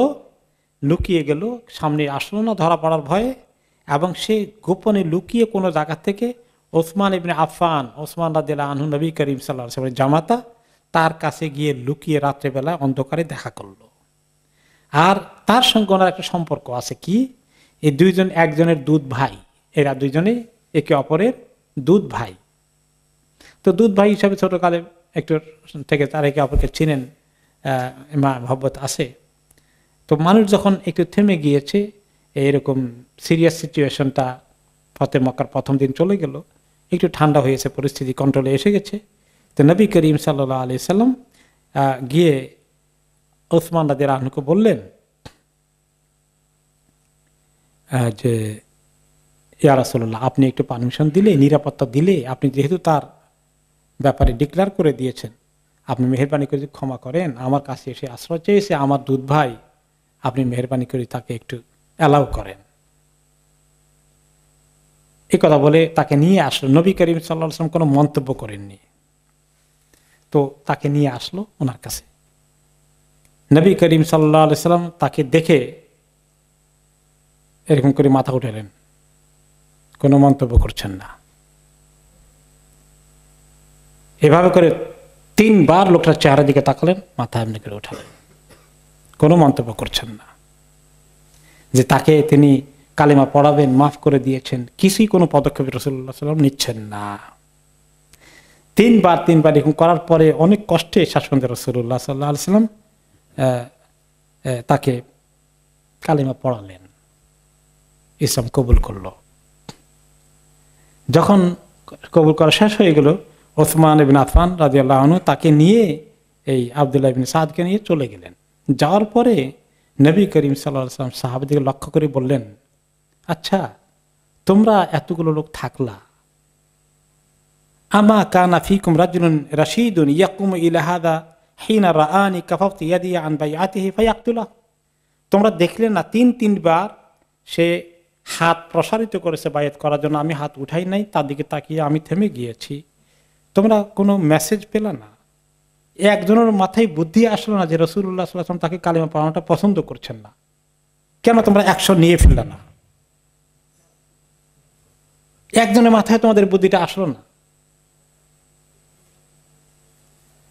সাহাবায়ে কেরাম থমকে গেলেন কথাটা শুনে, বললেন মা দাঁড়াই না ইয়া রাসূলুল্লাহ, মাফি নাফসিকা ইয়া রাসূলুল্লাহ, আপনার মনে কোনটা আছে আমরা তো বুঝতে পারি না।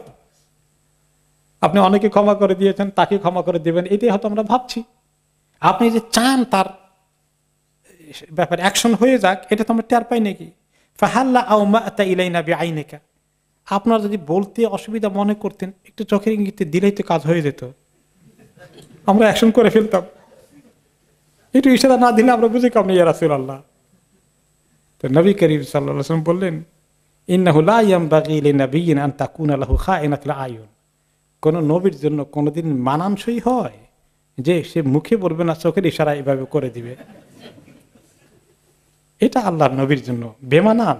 আমি এই কাজ করতে পারি না। তোমাদের আকল বুদ্ধি থাকলে তোমার অ্যাকশন নিতে হয়ে যেত কাজ। কিন্তু পরবর্তী পর্যায়ে এই আব্দুল্লাহ ইবনে সাদ তিনি ইসলাম কবুল করেছেন। আসলেই তার ভিতরে ইসলাম ভালো করে ঢুকছে পরে, আলহামদুলিল্লাহ। তিনি পরবর্তী পর্যায়ে ইকরামার মতোই তিনি মনে মনে চিন্তা করেছেন যে অনেক অপরাধ করেছি, এখন আল্লাহর দ্বীনের জন্য কাজ করব। উনি অনেকগুলো বড় বড় যুদ্ধ জিহাদে অংশগ্রহণ করেছেন।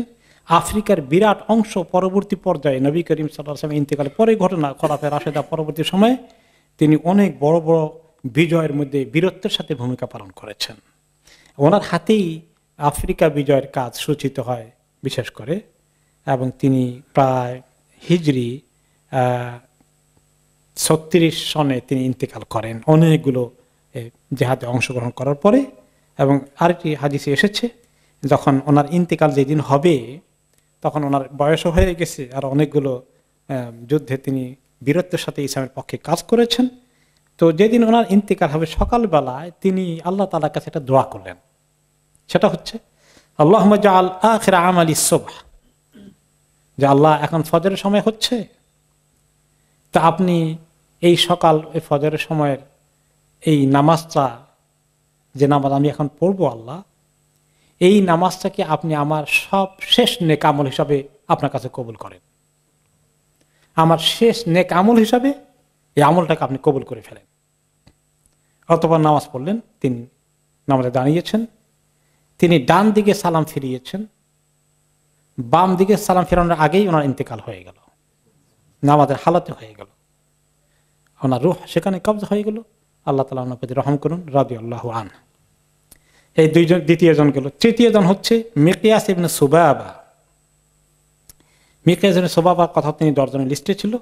ওনাকে, ওনার কাছে নবী করিম সাল্লাল্লাহু আলাইহি ওয়াসাল্লামের কাছে আসার আগেই বা তার চিন্তা হওয়ার আগেই কোন এক বাজারে মক্কার আশেপাশে লোকেরা আমার সাহাবীরা পেয়ে গেছিলেন। সেখানে ওনার কথা অনুযায়ী তারা ওনাকে এক্সিকিউট করেছে, ওনার মৃত্যুদণ্ড কার্যকরী করে ফেলেছেন। নবী করিম সাল্লাল্লাহু আলাইহি ওয়াসাল্লামের কাছে আসা লাগে নাই। আরেকজন হলো আব্দুল্লাহ ইবনে খাতাল, এর ব্যাপারে ওই 10 জনের লিস্টে তিনি আছেন।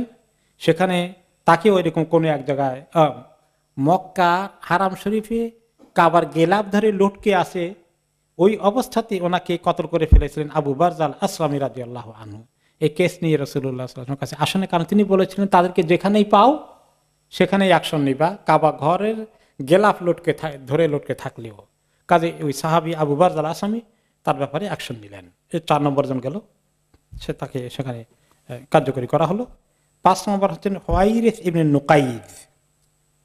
সেখানে তাকেও আলী রাদিয়াল্লাহু আনহু কোনো এক জায়গা পেয়ে গিয়েছিলেন, তিনি তাকে নবী করিম সাল্লাল্লাহু আলাইহি ওয়াসাল্লামের ফর্মুলা অনুযায়ী কার্যকরী করে ফেলেন।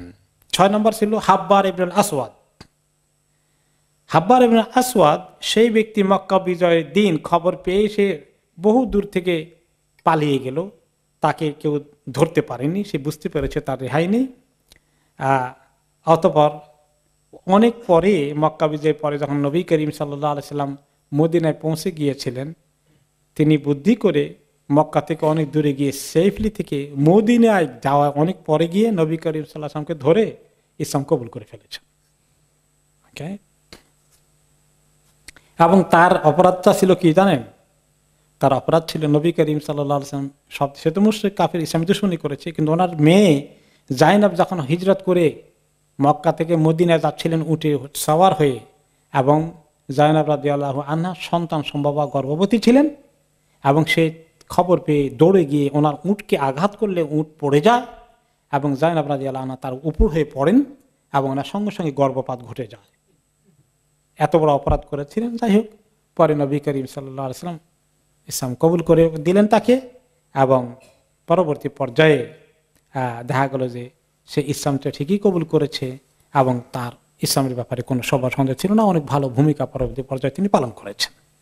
এখন এরপরে 7 নম্বর আসামিকে হিন্দ বিনতুল উতবা, বড় লিডার কাফেরদের উতবার মেয়ে এবং আবু সুফিয়ানের স্ত্রী, যে হামজা রাদিয়াল্লাহু আনহুর কলিজা ফাঁড়ার ব্যবস্থা করেছে, ওয়াহশীকে দিয়ে কতল করানোর জন্য তার প্ল্যান করেছিল।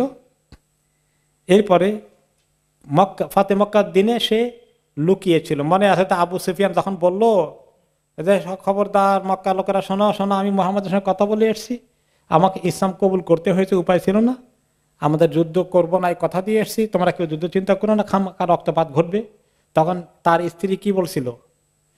আবু সুফিয়ানের দাড়ি ধরে বলছিল যে এই কাপুরুষের লিডারের কথা শোনো না, তার গায়ে চর্বি বেশি হয়েছে, চর্বির ভয়ে, চর্বি রক্ষা করার জন্য সে এখন সন্ধি করে আসছে। তারপরে আবু সুফিয়ান বলেছিল যে বেশি লম্বা কথা বলে আপনি ঘরে গিয়ে নিরাপত্তার সাথে থাকো, কারো জান বাঁচবে না। মনে আছে তো? তো এই হিন্দ এখন আসছে একটু লুকিয়ে থেকে থেকে, যখন মক্কা পুরোই ইসলামের আন্ডারে চলে এসেছে, এখন সে এসেছে ইসলাম কবুল করার জন্য। তার কাহিনী বেশ বিস্তারিত আছে, সেটা পরবর্তী পর্যায়ে আসবে, এটা এখন একটু ডিলে করি। 8 নম্বরে হলো মাওলাত ইবনে আব্দুল মুত্তালিব। আব্দুল মুত্তালিবের একটা কৃতদাসী ছিল, সে হাতিব ইবনে আবি বালতার চিঠিটা কুরাইশদের কাছে পৌঁছানোর দায়িত্ব নিয়েছিল। সেও মক্কায় যখন তাকে মদিনায় ধরে নিয়ে যাওয়া হয়েছিল, পরে তাকে ছেড়ে দেওয়া হয়েছে, কারণ তখনও সন্ধি চুক্তি চলছিল। নবী করিম সাল্লাল্লাহু আলাইহি ওয়াসাল্লাম তখনও তাকে কিছু অ্যাকশন নেননি, তাকে ছেড়ে দিয়েছেন। এরপরে তার ব্যাপারে তিনি বলেছিলেন যে সে তাকে কার্যকরী করা হবে, কিন্তু যখন সে লুকিয়েছিল নিজের নিরাপত্তার জন্য, এবং কেউ তার ব্যাপারে একটু সুপারিশ করেছিল ওনার কাছে যে যেহেতু আপনার দাদা আব্দুল মুত্তালিবের কৃতদাসী ছিল, তাকে ছেড়ে দেন, তো পরে তাকে আর হত্যা কার্যকরী করা হয়নি। পরবর্তী পর্যায়ে সে ইসলাম কবুল করেছে না না করে মরে গেছে, এই ব্যাপারে কিছু ইখতিলাফ এসেছে। এরপরে থাকলো 9 আর 10, এই ছিল 8 নম্বর। 9 আর 10 যে দুইজন ছিল, ওই যে আব্দুল্লাহ ইবনে খাতাল, যাকে হত্যা করা হয়েছে কাবা ঘর ধরে লটকে থাকা অবস্থায়, এই ছিল বড় কবি, এবং এর 2টো বাঁধি ছিল। এই 2টো বাঁধি খুব উৎসাহের সাথে তাদের মনিবের সঙ্গে, মনিবে বিভিন্ন কবিতা লিখে দিত, আর এগুলোকে গেয়ে গেয়ে তারা ইসলামের বিরুদ্ধে ঘৃণা, বিদ্বেষ, দুশ্মনী, হিংসা মক্কায় বেশি করে ছড়িয়ে দিত। মক্কা বিজয়ের আগে তাদের ব্যাপারে নবী করিম সাল্লাল্লাহু আলাইহি ওয়াসাল্লাম বলেছেন এই গায়িকা দুটোকে পাওয়া গেলেও রেহাই নেই। পরবর্তী পর্যায়ে একটাকে মুসলমানরা ধরে ফেলে কতল করে ফেলে, আরেকটা ভেগে গিয়েছিল, কোনো রকমে আত্মরক্ষা করে পালিয়ে গিয়েছিল। পরবর্তী পর্যায়ে তারা মেসেজ দিয়েছিল যে নবী করিম সাল্লাল্লাহু আলাইহি ওয়াসাল্লাম তাদেরকে যদি একটি নিরাপত্তা দেন তাকে, তাহলে সে ইসলাম কবুল করবে, এবং পরবর্তী পর্যায়ে সে ইসলাম কবুল করে ফেলে।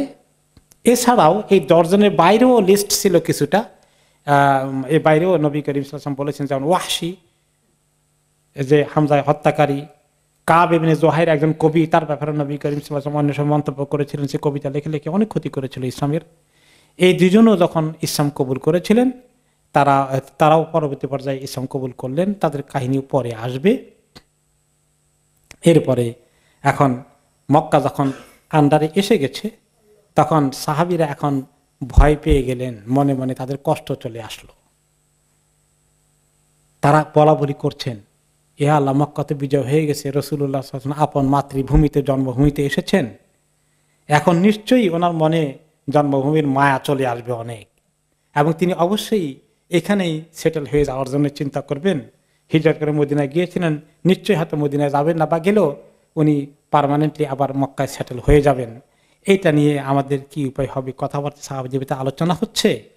তখন জিবরিল আলাইহিস সালাম ওহী নিয়ে আসলেন, আপনারা আনসারি মদিনা সাহাবীরা তো এই চিন্তায় এখন আসে, তাদের মধ্যে কথা বলা হচ্ছে। তিনি বললেন সব সাহাবীদেরকে, এই আনসারীদেরকে জমায়েত করা, আনসারি সাহাবীদেরকে জমা করা হলো। তিনি বললেন, ইয়া মাশাআল আনসার, আনসারী সবাই এখানে আছেন? যে আছি। লাব্বাইক ইয়া রাসূলুল্লাহ, আমরা সবাই হাজির আছি। কুলতুম আম্মার রাজুলু ফাআদরাকাতু রাগবাতান ফি ক্বরিয়াতিহি, তোমরা মনে মনে বলছিলা এই লোকটাকে তো আমরা অনেক আশ্রয় দিলাম, সাহায্য করলাম এবং তিনি আমাদেরকে কথা দিয়েছিলেন, তবে নিজের দেশ অঞ্চলে এলাকা পেয়ে মনে হয় মদিনাকে ছেড়ে দিবেন, এরকম কথা আলোচনা করছিলেন আপনারা? ক্বালু কাদ কানা যাকা, ঠিকই বলেছেন ইয়া রাসূলুল্লাহ, আমাদের ভিতরে এরকম কিছু কানাঘুষা চলছিল, আমরা একটু দুশ্চিন্তাগ্রস্ত হয়ে গেছিলাম। ফাকালা কাল্লা, তিনি বলেন কখনো নয়, ইন্নী আব্দুল্লাহ ওয়া রাসূলু, আমি এই কথা মনে রেখো, আমি আল্লাহর বান্দা এবং তাঁর রাসূল। হাজারতু ইলাল্লাহি ওয়া ইলাইকুম, আমি আল্লাহর কাছে হিজরত করে চলে গেছি মক্কা ছেড়ে, আর তোমাদের কাছে আশ্রয় নিয়েছি। ওয়াল মাহইয়া মাহইয়াকুম, যতদিন বেঁচে আছি তোমাদের সঙ্গেই বেঁচে থাকবো। ওয়াল মামাতু মামাতুকুম, যেখানে মৃত্যু হয় তোমাদের সঙ্গে আমার সেখানেই মৃত্যু হবে। তখন সাহাবীরা অনুতপ্ত হলেন, এই কথা কেন আলোচনা করেছিলেন, কিছু বেয়াদব হয়ে গেল কিনা, ওনাকে কষ্ট দিলেন কিনা। তারা কাঁদতে থাকলেন আর বলেন আল্লাহি ইয়া রাসূলুল্লাহ মা কুলনা আল্লাযী কুলনা ইল্লা দান্না বিল্লাহি ওয়া বিরাসূলিহি, আমরা এই কথা এমন নিয়ে তো বলিনি যে আপনি খুবই স্বার্থপর, আপনি আমাদেরকে ঠেকায় পড়ে নিয়েছিলেন, এখন আপনার ঠেকা সেরে গেছে, আমাদেরকে ফেলে দেবেন, এরকম কোনো কুধারণার ভিত্তিতে বলি না ইয়া রাসূলুল্লাহ। শুধু এই কারণে বলেছি যে আল্লাহ রাব্বুল আলামিনের নবীকে পেয়েছিলাম, আল্লাহকে খুশি করার জন্য নবীকে আমাদের কাছে পেয়েছিলাম, এখন তো নবীকে আমরা হারিয়ে ফেলবো।